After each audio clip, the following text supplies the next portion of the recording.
It starts with the circle and the gates, and then the gatekeepers. Then there's a point of focus. Then the two lines of the gates turn and break through the circle, kind of like a needle breaking artificially, inseminating. I don't know, is this where we came from? Were we artificially inseminated? Were we artificially inseminated into cells by God above us? Were we God in the beginning? Were we God in the beginning? Were we God in the beginning? And then Implanted into cells by another God below? Implanted into cells by another God below? Or did we just create out of our own DNA? Or did we just create out of our own Lay DNA down to sleep. and lay down to sleep? You think it matters? You think it matters? Is God including us in his universe because he wants to? If he doesn't want to, then why do you think we exist? Does our being include thoughts of why do I exist? If there is no God, then why do you think your existence exists at all? What is your purpose? If there is no God, then what are the thoughts of a human experiencing their own existence? Are they just experiencing their own life and thinking, oh, this sucks? Or are they thinking, why am I here? That's the difference between living beings and inorganic objects. You are alive. You've done something that's different from most things on Earth. You probably wonder why you exist. You probably think about it every day of your life, but you blow it off. You live as though you weren't alive, as though your thoughts weren't important. It's like a voice telling you, hey, your existence is not important, and then you agree and go along with it in the creation of your own destruction. And it's a self-fulfilling prophecy. It's a self-fulfilling prophecy that sucks the life right out of you. You ignore that voice and you keep singing the song, abundance. But we know better. We're so much more than that. In the beginning, there was only one. Then came two, then three, and four, and then many, many more. Mutually exclusive worlds began to form in space-time because of your thoughts of existence and your limitations of understanding created matter out of thoughts in their own likeness, which were the same as yours, but existed on a different frequency than you did. This is all true. You think you're a god because you're alive and because you're here and because everything around you is nothing but materialism. But it's all fake. There is no God. There is no God. But if there's a God, what is this all about? What do you even want? Is it even important that these questions exist? Whatever exists thinks it's right, and whatever doesn't exist regards itself to be wrong or doesn't regard itself to be anything. But in the same way, you're probably going to ask, why do I exist? Well, to be honest, in a world of absolute nothingness, it doesn't matter why you're here. It's just that you're here.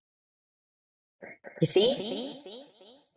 If there's no God and there's no answer to the question, why am I here, then nothing can be answered. But since the universe has a dynamic nature and since everything that exists is a living being, we are the one who gives meaning to existence. The universe depends on us for meaning. We have a purpose. You say, why do I exist? But you're not a god and you're not what's creating the existence of your own life. But you have to ask yourself that question. But it's not the same as asking why life exists or who created it. To be honest, the answer to this question might not even be relevant anymore. What's relevant is that you exist and that you're here.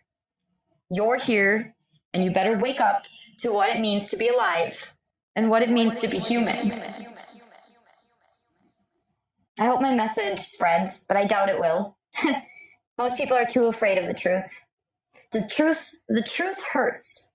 But we can spray over it with abundance and all of the things that we have been told all of our lives by society, by our parents who have been influenced by religion or science, right? We're afraid of just being another human, just another animal. But we're not. We're more than that. If you want to be alive and in the moment, if you want to be more than your own mind, what you've been told you are, then you understand someday that there are things beyond yourself. You are not the one who determines everything around you. And when you realize that, then you will see the truth. You are not God. Yet. But in order to become God, You have to deny yourself, and you have to go beyond yourself and your own mind and your own feelings about life. Admit that we're more than just human beings. Admit that we're created by something else. Admit that there's a plan out there for us if we choose to follow it. If you choose to follow that plan, then maybe you will become something more than just human. Maybe. Can you accept that? It's really hard to take, but I'm afraid if you don't face it sooner or later, then you might never become what you could be. I know it doesn't matter who created us, because we're just living as we were created to do. We're just meant to do things. We were meant to bring more than just ourselves into the world and into existence. We were meant to be able to say, what I do matters. And when you say that, you're taking the first step towards becoming God. Are you ready to take that first step? We can't stop existence of all that is wrong with life. We can't stop war. We can't stop death. But what we can do is change how we live our lives.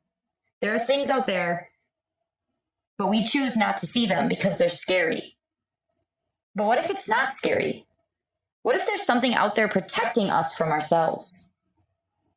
What if life is just about us? If it's not all about us, then why are we afraid of it? It took me a long time to admit to myself there was something more than what I saw around me. I had my own beliefs and things that I thought were the truth, and they told me, you're wrong, this is your place. But the truth is that there was something out there. The truth is that we were created by something else. The truth is that these things exist, and they're much more than just me and you. I'm not just a human. I'm not just a person living in the moment and doing what I want to do. I'm created by something else, and that thing is beyond me. But it's also a part of me because my existence depends on it. My existence depends on something that created me and that exists outside of time and space. If you're willing to admit these things, then your whole life will be different from then on. You'll never be the same person again because you will have experienced reality. You'll have experienced what is really out there and what it's really about. Because in the beginning, there was only one. Like I said, then came 2, then 3, and 4, and then many, many more.